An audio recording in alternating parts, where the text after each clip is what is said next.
Sometimes in the storytelling, public speaking, or writing, we also use summaries.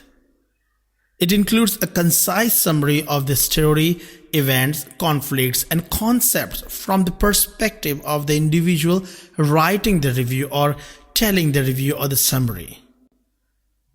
A narrative review is similar to a book report in that the writer must show knowledge of the book being summarized.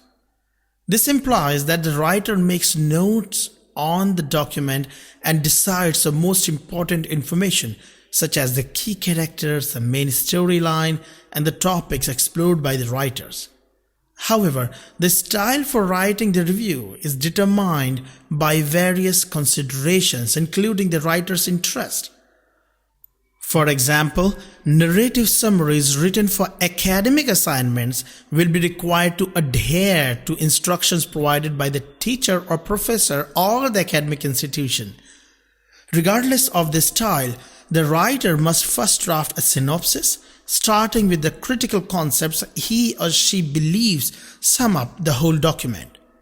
The description is then revised and edited for clarification and grammar by the editor. Setting the scene in a plot is of course necessary since there is no real story word without it. So if you are writing scenic details or narrative summary for a story, make sure you also include the scenes in its plot. Otherwise, if you are doing an academic writing, you'll find the instructions from your academicians.